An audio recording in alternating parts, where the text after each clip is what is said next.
everything changes.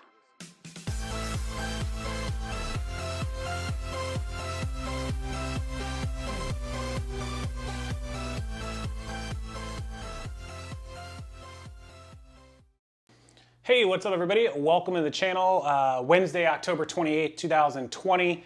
Everybody sent me the links. It's popped up in a bunch of Facebook groups. How did a lady commit fraud against Amazon by returning 42,000 packages? 42,000 packages in 5 years for a total of 100 grand. And so I wanted to, we love doing these stories about these people that think they're gonna get away with stuff. It's crazy. Sometimes they get away with it for a lot of years. It takes a while to figure out stuff, but man, 5 years. With that said, it was a really weird story because a lot of the facts don't add up and they don't make sense. So first of all, 42,000 packages. How does somebody return 42,000 packages and last that long without getting suspended and still having accounts to use? Well, one is that she had like 31 accounts or something. I'm gonna take you over and read this news story to you. Second is 100 grand over 5 years is only $20,000 a year, right? That's not a big payout for a whole lot of crime. And last, how did 42,000 packages end up only being 100 grand? Because that's like $2, somebody help me with the math, $2.40 a package or something. What packages are $2.40 and she's getting? So I'm gonna read you the news story, but they said that she did something like canceled an order, like bought something, canceled an order and used a return shipping label that she had from somewhere else instead of the one provided to her, and then Amazon gave her $3.99 a pack. None of it makes sense, and let me tell you why none of it makes sense. Two reasons. Number one, the people reporting this, WFLA and ABC and CBC and all these places, they don't have a clue how Amazon or their policies and returns and shipping and labels and credits work. They don't know anything about it, and we know it. And secondly, Amazon knows that these mainstream media and other places don't know the operation, and so Amazon's not going to volunteer what this girl was actually doing so that some other ding-dong can go and try to replicate it. Now, I'm sure Amazon's putting the clamp down to stop whatever it was she was doing, or at least find a better way, but they don't want to help somebody get a head start to try to do the same thing or something similar. Also, I've kind of ran it through my head a few times of how this may have worked and what she might have been doing, and I'm not going to go into that too much detail and give people that watch my channel any ideas, but every way that I tried to work it out in my head and figure it out, the only way that really made any sense at all to me was that she was actually making $10 or $15 on some orders and losing on some orders, but it was overall a win for her because she was risking, what she was doing was a risk that sometimes it would get caught and sometimes it wouldn't. And so it wasn't actually $2.38 a package. Some was, again, 10 or 15 and some were losses. So that's how it worked out. But that process and what I think she was doing, which again, I'm not going to give details on, would be something that would be very, very hard for Amazon to stop. Now, I'm not a fan of going to jail and losing my accounts and fraud and all of that. I have way too much to lose. But if you sat me down and said, what is a scam that I could perpetrate on Amazon and get away with it, because it would be very, very difficult for Amazon to catch, this particular scam that she was running is one that comes to mind.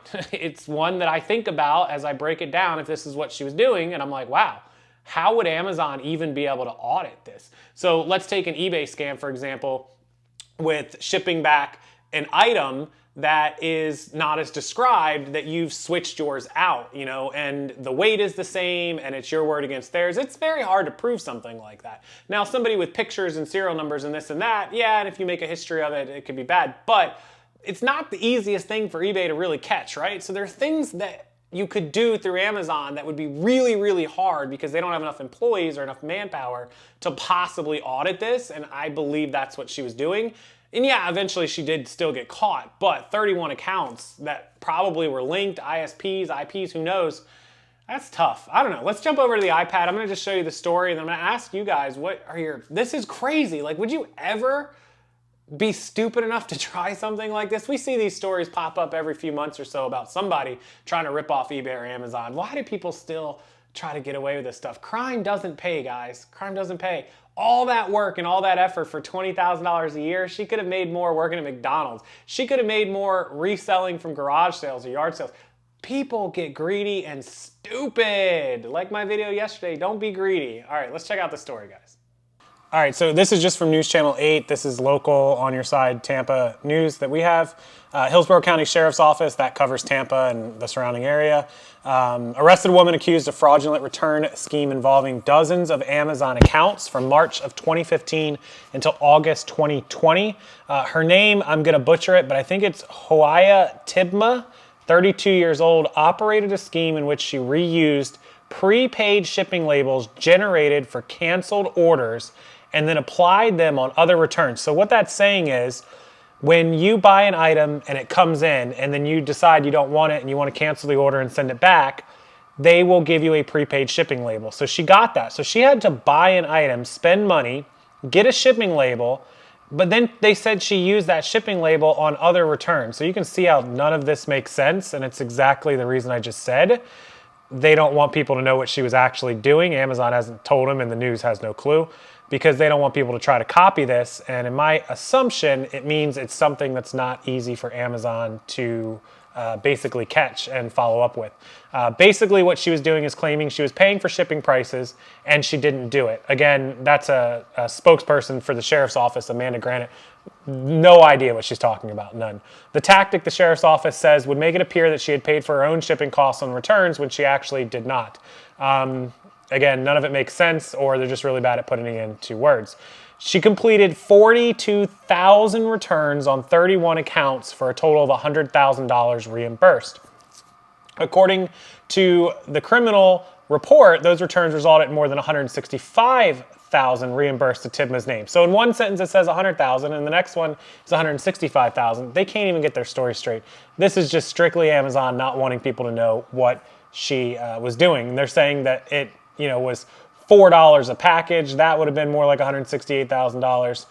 Investigators wrote that Amazon was able to provide documents dating back to 2020, proving a loss of $20,000 from 5,000 returns, and that 11 of her accounts are suspended. Wow, she still has 20 still available, right?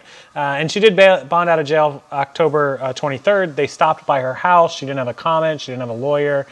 Again, this is all just Amazon not having a clue, or I'm sorry, the news not having a clue what's going on, and Amazon not going to give them the information. This past year, it makes sense. Over 5 years, she was doing 20 grand. So here in 2020, she was up to 20,200.